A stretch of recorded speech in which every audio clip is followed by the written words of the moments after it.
자, 다음 여가 설계의 원칙으로 적합성이 있습니다. 지금 보시는 분은 우리나라에서 유일무이한 나뭇잎 예술을 하시는 김종명 선생님이십니다. 김종명 선생님께서는 이 나뭇잎 조각을 어떻게 시작하게 되셨는지, 그리고 또 어떻게 본인의 적합성을 여가 활동에 담아내시는지 살펴보도록 하겠습니다. 자, 충북 제천에 계시는 김종명 선생님의 갤러리를 직접 방문한 적이 있습니다. 제가 어떻게 이걸 시작하셨습니까? 라고 여쭤보니까 옛날에는 문을 다 발랐지 않습니까? 그래서 어린 김종명 선생님께서 예쁜 꽃잎이나 또 나뭇잎을 꺾어 오시면 그것을 문에 덧대서 발랐던 부모님 기억이 나셔서 이것을 시작하게 되었다고 하셨습니다. 서예를 쓰고 또 시집을 내는 것은 남들이 많이 하는 것이기 때문에 본인의 개성을 또 담아내고 싶었다라고 하시고요. 왼쪽 그림은 잉어가 있고 오른쪽은 나무가 있습니다. 그렇게 잎이 큰 잎에다가 조각을 하신다고 합니다.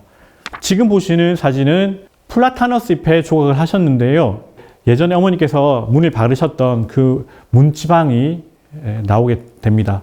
그리고 지금 보시는 그림은 보름 동안 천천히 만드신 작품이라고 하는데 남대문을 만들었습니다.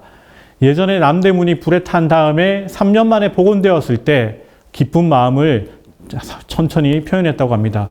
자, 이 말그림도 이 나뭇잎 조각을 하시는 김종명 선생님께서 그리신 겁니다. 저는 그림의 문외한이지만 이 그림을 보는 순간 깜짝 놀랐습니다. 1년 그림을 배우고 그렸다고 하기에는 그림을 너무 잘 그리신 것 같아서 제가 질문을 드렸습니다. 선생님, 열심히 하셨겠지만 손재주가 특별히 너무 뛰어나시기 때문에 다른 사람들은 노력해도 따라올 수 없는 실력이지 않습니까? 라고 여쭤보니까 기분 좋게 이야기를 하고 계시다가 갑자기 정색하면서 말씀하시더라고요. 이복의 젊은이, 내가 얼마나 노력을 많이 했는지는 생각을 안 해봤나 하시더라고요. 그리고 본인 또한 옛날 보릿고개를 겪으면서 굉장히 어렵게 사셨기 때문에 허투루 돈을 쓰지 않는 근검 전략이 몸에 배었다고 합니다. 그래서 본인은 여가 생활을 할 때 절대 함부로 돈을 쓰지 않고 하고 싶은 것을 해보고 안 되면 독학으로 노력하고 그래도 안 되면 돈을 쓴다고 합니다. 이것이 이 김종명 선생님의 적합성이라고 할 수 있습니다. 이 말 그림도 돈을 주고 배우신 것이 아니라 일주일에 2번씩 60세가 넘은 분들에게 그림을 무료로 가르쳐주는 학원이 있어서 찾아가서 배운 것입니다. 그렇기 때문에 누구든지 자신의 적합성을 따라서 노력하다 보면 노후의 시간은 많기 때문에 개발될 수 있다고 하는 것입니다. 그리고 가치성을 담아낼 수도 있습니다. 지금 보시는 분은 인천에 사시는 서순학 할아버지십니다. 젊을 때 교직에 계셨는데요. 이제 은퇴하시고 본인의 여가 활동을 남들을 위해 좀 봉사하는 시간으로 하고자 하셨습니다. 그래서 좋은 기회가 있어서 마술을 무료로 배우시고 마술을 배운 분들과 함께 동아리를 만드셨습니다. 그래서 복지관이나 어린이집 등을 다니면서 일주일에 한 번, 2주일에 한 번씩 봉사활동을 해오고 계십니다. 자, 봉사활동 관련해서 잠깐 말씀드리겠습니다. 자원봉사하고 재능기부를 따로 떼어서 생각하시는 분들이 많습니다. 자원봉사는 조금 더 쉽고 누구나 할 수 있는 활동이라고 생각한다면 재능기부는 아무나 할 수 없고 조금 더 특별하고 전문적인 활동으로 생각을 하십니다. 그런데 이 생각은 틀렸다라고 말씀드릴 수 있습니다. 한국재능기부협회에서 재능기부에 대한 정의를 내려놓았습니다. 재능기부는 특별한 사람들만 할 수 있는 것이 아니고 모든 사람들이 할 수 있다라고 나옵니다. 그리고 그 재능을 필요로 하는 타인이나 단체에 기부하는 것을 재능기부라고 합니다. 지금 동영상을 보고 계신 선생님께서는 김치를 만드실 수 있으십니까? 남자분들은 나는 김치를 못 만든다, 김치는 여자가 만드는 게 아니냐라고 생각하실 수 있는데요. 여자라고 해서 김치를 다 만드는 것도 아니고요. 남자라고 해서 김치를 못 만들지도 않습니다. 그래서 어떻습니까? 김치를 만드는 것도 재능이란 이야기입니다. 김치를 만들어서 우리 가족들만 먹으면 아무것도 아닌데요. 옆집에 혼자 사는 할머니, 할아버지 소개받아서 한 포기씩 갖다 드리면 그것이 재능 기부이자 자원봉사가 될 수 있다는 것입니다. 이렇게 생각하시면 자신이 하고 있는 생업을 이용해서도 재능기부 활동을 하실 수가 있습니다. 중국집을 이용하시는 분들이 한 달에 한 번씩 지역의 어르신들에게 짜장면 대접하시는 것들을 많이 보셨을 거고요. 베이커리를 운영하시는 분들이 남는 빵을 기부하는 것도 보셨을 겁니다.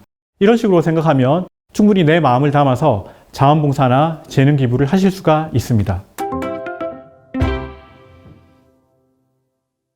자, 오늘 제가 말씀드린 내용을 정리하도록 하겠습니다. 먼저 여가 트렌드에 대해서 말씀드렸습니다. 여가 트렌드가 많이 있지만 디지털형 여가에 대해서 말씀을 드렸습니다. 그리고 여가 꼴에 대해서 말씀드렸습니다. 사람은 저마다 여가의 꼴이 있고 그 다음에 환경과 생애 주기에 따라서 바뀔 수 있다는 말씀을 드렸습니다. 그리고 여가 설계 시에 유의해야 되는 부분을 말씀드렸습니다. 자, 마지막으로 잘 아시는 문구 하나 소개해드리고 마치겠습니다. 히포크라테스가 말했습니다. 인생은 짧고 예술은 길다라고 말입니다. 그런데 요즘에는 이 말이 조금 맞지 않다고 합니다. 예술도 길고요, 인생도 길다고 합니다. 물론 1000년, 2000년 가는 예술작품에 비해서 사람의 인생은 유한하지만 요즘에 100세 시대가 되었거든요. 그래서 TV 보는 것이 잘못된 것은 아니지만 은퇴 후에 별다른 여가 계획 없이 TV만 보고 사시기에는 남아있는 기간이 너무 길다라는 것입니다. 여가 설계를 통해서 삶의 활력을 찾으시고 또 제2의 인생 취미를 가져보시기 바랍니다. 오늘 잘 들어주셔서 감사합니다. 고맙습니다.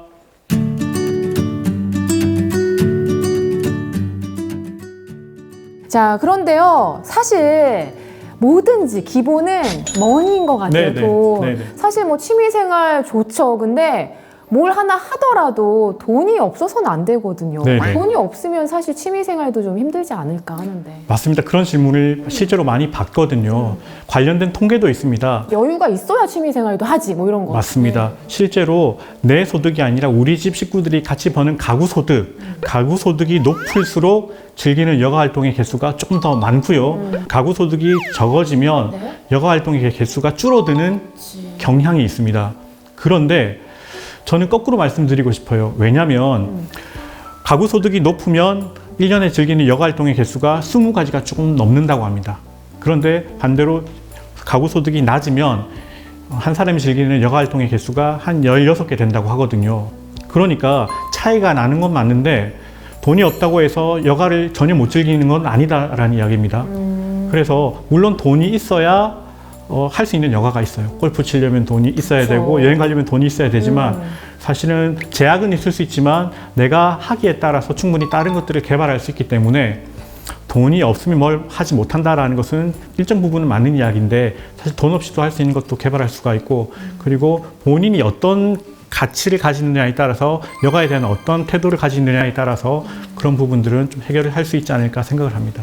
그렇죠. 뭐 운동이나 네. 어디 뒷산에 올라가시고 이런 거는 사실 돈은 네, 안 네. 드는 거니까. 네.